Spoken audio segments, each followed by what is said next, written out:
अस्सलाम वालेकुम दोस्तों, कैसे हैं आप लोग। तो दोस्तों इस वीडियो में मैं आप लोगों को जो है स्ट्रक्चर दिखाने वाला हूं।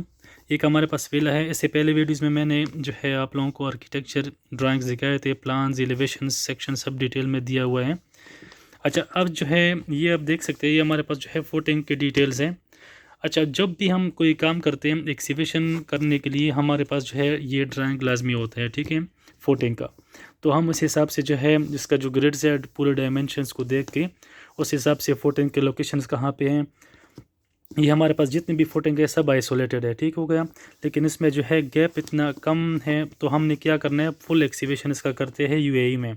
जितने भी हमारे पास एरिया होते हैं आप अलग अलग भी कर सकते हो, लेकिन उसकी जो है ये हमारे पास जो है आप देखेंगे तो फुटिंग्स के जो लोकेशन है वो बहुत ज़्यादा नज़दीक हैं।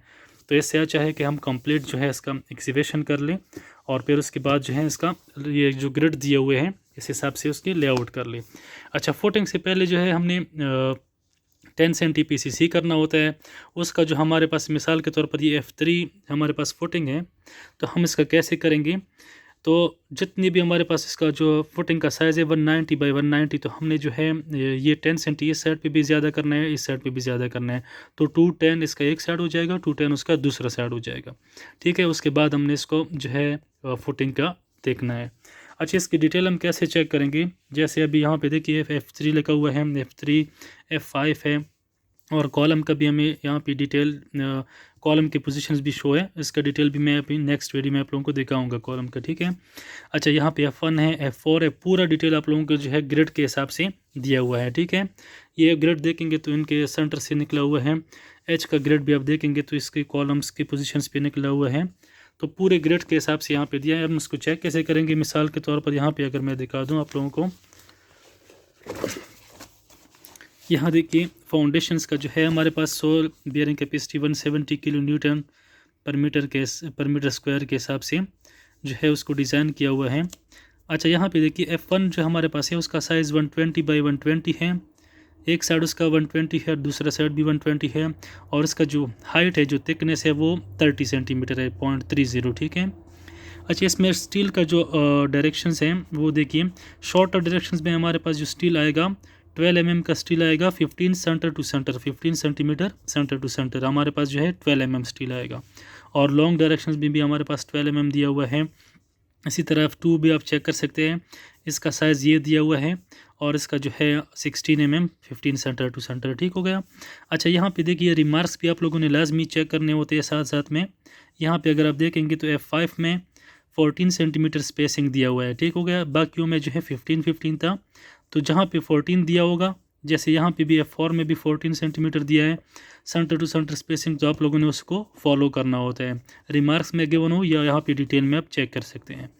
इसके अलावा यहाँ पे देखेंगे F7 और मैट का जो है उसका जो है टॉप और बॉटम में हमारे पास मैश दिया हुआ है। मतलब ये है कि हमने जो है बॉटम मैश भी लगाना है और टॉप मैश भी लगाना होता है, और उसको चेयर के जो है चेयर की हेल्प से सेपरेट करते हैं। अच्छा, वो ये तो हो गया, इसके डिटेल्स हो गए, पूरा कैसे शेड्यूल आप उसको चेक कर सकते हैं। इसके अलावा जो है यहाँ पे अगर आप देखेंगे कुछ जो है बैक साइड में हमारे पास जो है फुटिंग्स हैं, जैसे F7 है।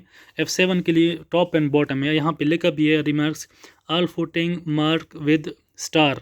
जिसके पास जो है यहाँ पे F7 स्टार है तो उसको जो है क्या करना है, should provide top and bottom steel. तो क्योंकि इसमें जो है हमारे पास जो उसका कॉलम है वो डिटेल्स अगर आप जो उनको समझना है, तो उसका कॉलम जो है वो एक साइड पे है, सेंटर में नहीं है। तो उसके एक साइड की वजह से जो है हमने इसका जो पोजीशन है कॉलम का वो सेंट्रिक में नहीं है, एक कॉर्नर पे है। तो हमने क्या करना होता है, इसके लिए इसमें जो है डबल मैश प्रोवाइड करते हैं, ठीक हो गया। जैसे अभी यहाँ पे अगर देखेंगे तो F3 इसके सेंटर में है, F3 सेंटर में, F2 का कॉलम जो है सेंटर में है, तो इसमें सिंगल मैश प्रोवाइड किया हुआ है। तो जहाँ पे कॉर्नर में नहीं आते हैं, सॉरी जो सेंटर में नहीं आते हैं, कॉर्नर में एक जगह पे आ जाता है, साइड पे आता है, तो वहाँ पे हमने डबल मैश प्रोवाइड किया हुआ है। बाकी डिटेल जो है आप उसको जो है डिस्कस कर सकते हैं स्ट्रक्चर इंजीनियर से, क्योंकि जो है उनको कैलकुलेशंस करनी होती है उस हिसाब से। तो उसका जो मेन रीज़न है वो जो है कॉलम की पोजीशन सेंटर पे नहीं आते हैं, तो इस वजह से जो है उसको डबल मैश प्रोवाइड करते हैं। अच्छा, इसके अलावा यहाँ पे अगर आप देखेंगे तो हमारे पास STB1 है। इसका मतलब ये है कि स्ट्रैप बीम जो हमारे पास फुटिंग में कनेक्ट होगा, ठीक है। इस कॉलम से इस कॉलम तक हमारे पास STB1 है, strap beam 1, strap beam 2, strap beam 3। तो इसकी डिटेल्स भी आप चेक कर सकते हैं। उसको कैसे चेक करेंगे, यहाँ पे देखेंगे तो यहाँ पे हमारे पास जो शेड्यूल है स्ट्रैप बीम के लिए दिया हुआ है। ठीक हो गया। इसका जो स्ट्रैप बीम 1 का हमारे पास साइज़ है वो 20 सेंटीमीटर उसका जो है विड्थ है और 55 सेंटीमीटर उसका जो है हाइट है। और इसमें स्टील देखेंगे आप, देखिए बॉटम स्टील हमारे पास जो है 16 mm के 3 पीस लगेंगे और टॉप के जो स्टील है हमारे पास 16 mm के 3 पीस लगेंगे। और स्टिरअप हमारे पास जो है 8 mm का जो लगेगा 15 सेंटर टू सेंटर डिस्टेंस पे। ठीक है। इसी तरह बाकियों के डिटेल्स भी आप चेक कर सकते हैं। तो जितने भी फुटिंग्स हैं अब उसको जहाँ पे चेक कर सकते हैं और उसको जो है शेड्यूल के हिसाब से फॉलो कर सकते हैं।